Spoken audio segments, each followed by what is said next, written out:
One thing we can count on, as long as there's rock and roll, there will be drugs in rock and roll. And it's not just people in rock and roll. It's people all over the world that are indulging in drugs. When you get locked in and consumed in that world, it's a tough place to get out of. It's like you're blindfolded in a haunted house and you're just trying to find that door. And some people never find it. But the thing is, yes, you might have fun. Yes, it might feel good if only for a moment. But the thing is, when you cross that line, you better be prepared for the fact that you may never come back.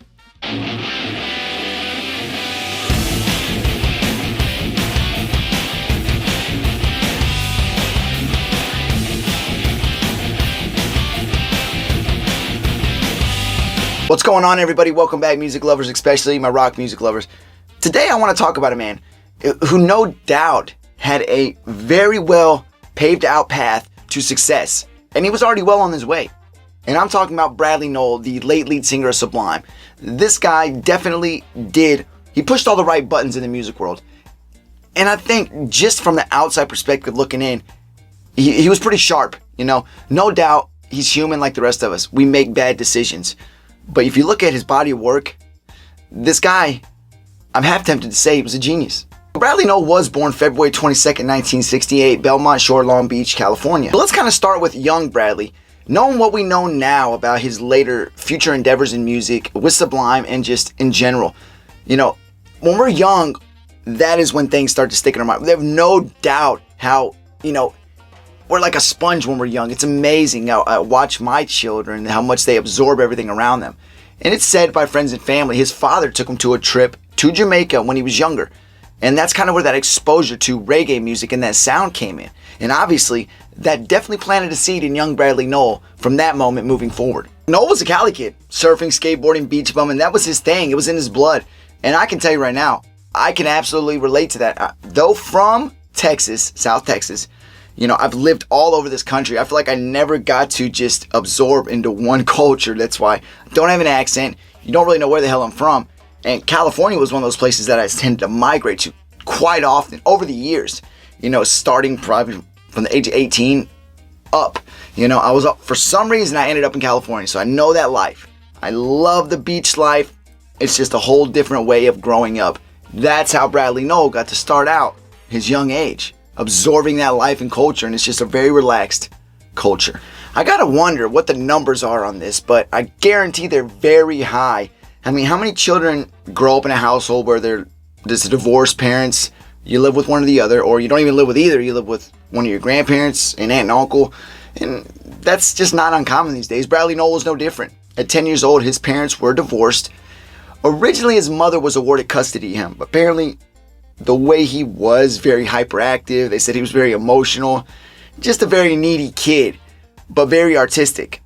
You know, he eventually went to live with his father because, again, his mother, she couldn't handle all that.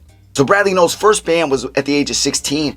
He had a friend named Michael Yates who played the drums, Eric Wilson on the bass, and the band was called Hogan's Heroes. Now, obviously, they were young in high school. I guarantee there's nothing out there on Hogan's Heroes. I would love it if there's anybody out there, friends with the family or family, if there's anything out there of these guys doing this early stuff, I'd love to see it. Obviously the chances are slim, but you know, I didn't realize how much stuff from the 80s and 90s that people recorded, and now that YouTube's out there, it's getting posted all over the platform. I mean, we archived our lives all the time before we had video cameras on our phone.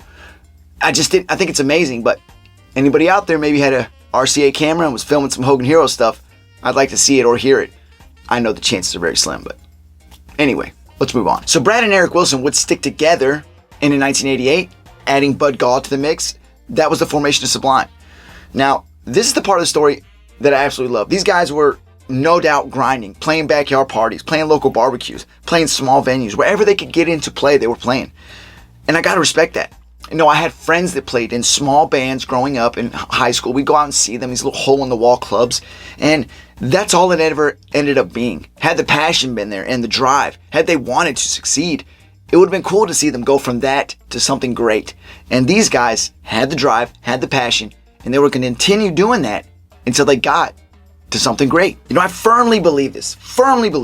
Anything in life that you want, if you're committed and you stick to it, if you stick to it, you can achieve it. You can get there. And a lot of stuff I haven't achieved, I've blamed different variables, but in the end, it always comes back to me. You got to admit that. If you can't admit that and you want to blame everybody and everything for not being able to get what you want, that's on you. You're never going to get it. But I do believe that. These guys were committed. They had the drive. They started from the bottom. They were already gaining a small fan base in the Southern California area. And the thing was, their sound may have not exactly fit in with what was popular at the time, but the guys didn't care. They kept driving forward. Even with the small success that Sublime was having and Bradley Nowell, even with that and the growing fan base, they were already developing that fan base, planting that seed, right? It didn't matter to a lot of the local venues. They didn't believe in their sound and they weren't booking them. But all this did, like anything, you hit that roadblock. Do you turn around and go back and you let it stop you? This is where the passion and drive comes in. No, they didn't. Eric, Wilson, Bradley, Nowell, they said, you don't want to book us? That's fine. You don't want to help us get exposed? That's fine. We're going to start our own record label, and that's exactly what they did. They started a label, and it went by the name of Skunk Records. Another part of this story that I absolutely love, and this is huge as it pertains to Brad and Sublime's journey. There was I'm probably going to say his name wrong, but Michael Happel. He was a music student, and he offered the guys a chance to come into the school he was attending, use the recording studio inside the school. Only thing was, they had to do it without the school knowing. So as the tale goes, the guys would sneak into the school, into the recording studio at midnight. They would record until 7 a.m. Sneak back out. Nobody knows, in and out, just like that. That is awesome for me. And this obviously resulted in their Job Won't Pay the Bills recording. They recorded that album, had some great songs on it. Their first taste of, hey, we just recorded an album, had to be an amazing feeling. Job Won't Pay Your Bills had hits Date Rape, Slow Ride, and Bad Fish, and many others. But this definitely, their already small-rooted fan base was going to start to grow even bigger after the release of Job Won't Pay Your Bills. So after the release of Job Won't Pay Your Bills in 1991, when it comes to Brad and his personal life, this would be the moment he would dive into heroin. And it wasn't initially. He didn't do a lot of drugs. He wasn't really interested in doing any drugs originally. And that's how it is for most of us, or most anybody that eventually dives into that world. But definitely with other musicians, and they said it kind of helped their creative process. That is one reason that Brad decided to kind of dive into it. But diving into it's one thing. But once you do, that's a whole nother ball game you're playing. So to me, Job Won't Pay Your Bills, awesome. Absolutely amazing. The guys did a great job on that, especially doing it themselves. But their next recording, 40 Ounces to Freedom, is considered their debut album. And the funny thing is, this album in its entirety was recorded pretty much under the same set of circumstances as the previous. Amazing. Absolutely amazing. So Sublime's 40 Ounces to Freedom was released in June of 1992. Now, Nowell recalled in an interview, because the guys did the recording at California State University. He says, and quote, nobody was supposed to be in there past 9 p.m. So they would sneak in at 9:30 p.m., avoid security all night until 5 a.m. That is awesome. I mean, you want to talk about determination. That is determination. Another cool thing is, even at this point, with the success and the fan base growing, the guys weren't even signed by a label yet. They were literally, you see, they were sneaking into facilities to record their music. Literally, they were doing everything on their own. I mean, you want to talk about passion, right? They were definitely, no doubt, passionate about what they were doing. Gwen Stefani and Brad Nowell.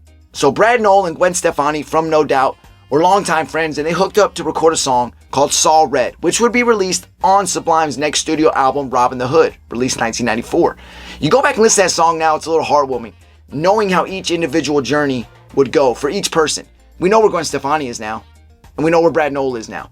But the thing is, it's an amazing song to listen to. But this album, Robin the Hood, has a pretty cool story behind it as well, especially as it pertains to the label that released the album. There was a guy named Tazzy Phillips. He took a copy of 40 Ounces to Freedom to a local Los Angeles radio station, K-Rock, very popular station. And what he did was he played the song Date Rape. This really helped Sublime get recognition. That actually got them noticed by MCA, the first major label that ended up signing them. So that album, the third album, Robin the Hood, with the song by Gwen Stefani on it. This album, originally released by Skunk Records, the album that Brad had actually started with his bandmates, eventually MCA picked it up and redid it under their label. The song Pool Shark off Robin the Hood had a lyric, "One day I'm gonna lose the war.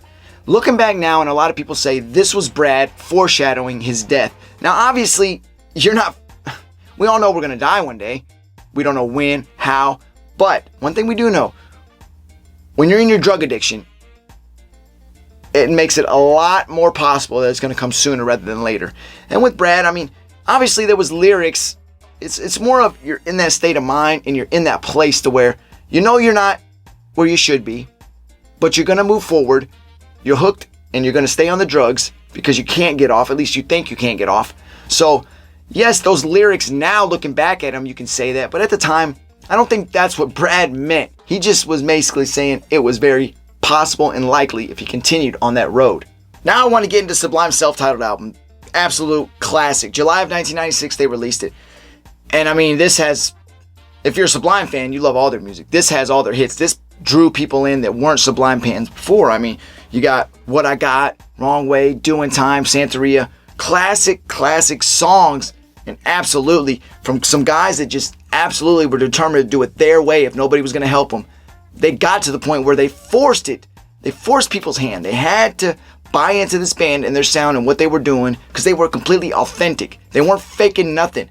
And that self-titled album was finally Sublime's reward for doing it their way. My personal favorite song off Sublime's self-titled album is the song April 29th, 1992. Now real quick, if you don't know that date, let me take it back a little bit. Rodney King, a man that was beaten by officers in the Los Angeles area, caught on camera. When it was all said and done, after the court case just kept going on and going, all officers involved were acquitted of all charges. Absolute disgrace. On camera, they beat this man and there was no punishment for them. That wasn't going to fly. People on that day, they rioted in the streets of LA. Now, unfortunately, this ruined a lot of people's lives. A lot of hardworking business people had their businesses broken into, burnt down. So again, two wrongs don't make a right. I disagree with what the court system did in these officers' case. But people took it into their own hands and they were going to make a statement.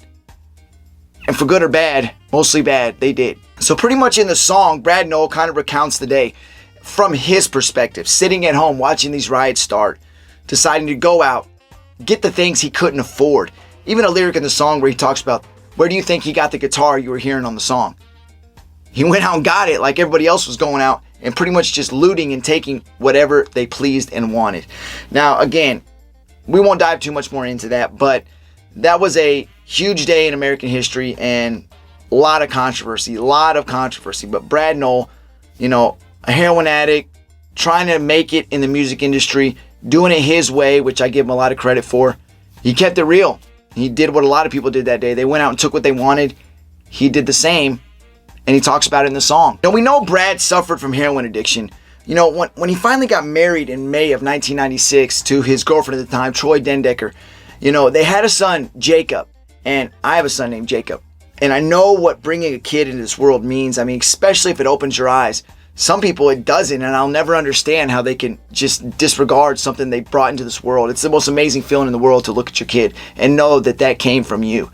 And that helped Brad get clean off the drugs, at least so we've been told. And that right there makes it even more hard to swallow what was going to come later after he got married to Troy. So Brad Nowell and his girlfriend at the time, fiance, Troy Dendecker, were married May 18th of 1996. The guys from Sublime were in the midst of a Northern California tour, a 5-day tour, which was going to eventually be preceded by a European tour and a tour to the East Coast of the country. Now, May 18th, they got married. Now, as stories go, they say the guys went out, got drunk, and were passed out when Brad wanted to go out to the beach with the guys, and they wouldn't wake up. And it was that night, May 25th of 1996. Now, from what I've heard, he was clean, but he had found some old heroin that he had stashed away. I don't know if that's the case. Please drop in the comment section any stories you have heard. But I know one thing. He did indulge in it, and he hadn't for a while. So when Bud Gaw, the drummer, woke up the next day and found Brad just pretty much curled up in his bed with his Dalmatian next to him whimpering, initially thinking he was hungover and drunk, before he realized the yellow film around his mouth, quickly knew that wasn't the case, called first responders over. They got there, they pronounced Brad dead on the scene and said he had actually been dead for several hours. That is just tough to take. All drugs are bad, and they can ultimately lead to death in the most unexpected time. Heroin has got to be one of the worst, because once you cross that, if you go a little too far with that, there's no turning back. I mean, once it's in your system, you can't regret it instantly and turn around and say that was too much. You're more than likely, you cross the line, you're done. And that's the dangerous thing about that drug. But again, all drugs, especially heavy drugs, are bad, and it can turn out really bad. But 8 months after Brad had died, No Doubt, which was good friends with him and Sublime, they did a concert. And pretty much this concert wasn't to, talk about Brad's death or talk about drug awareness. In the end, all the funds that came in through that concert eventually went to a college fund for his son Jacob, and they wanted it to be known that that wasn't the case. They weren't glamorizing Brad's death, but they knew they had to commemorate him somehow, and they knew it was going to help his son in the long run. So after all was said and done, Brad was cremated. They took his ashes to one of his favorite beach spots, and they let him go. The thing is, the rest of the guys from the band, they said pretty much when Brad was gone, just like Nirvana, the band was dead. Now we know later that they would eventually bring in a new singer. This was years later, and they're still doing things today, but you can't replace Brad, and you cannot replace the journey that Sublime had to get to where they were. I mean, a lot of respect for Brad Nowell, the way he did it, the way the guys in the band did it, the ultimate respect for the way they did it, their way on their terms. And that's how we all got to do. If you want something, the road's not always going to be easy, but you got to keep fighting and go down that path until you get to the ultimate goal. Whatever that is for each individual, I don't know. But whatever it is for you, you're not going to get there if you give up. And a lot of respect for the guys. I mean, ultimate respect. Again, R.I.P. Brad Nowell, Sublime, classic. And guys, thank you for watching. And until next time, go take care of yourself, take care of your family, go for your dreams, do not give up. Again, till next time, I'm out.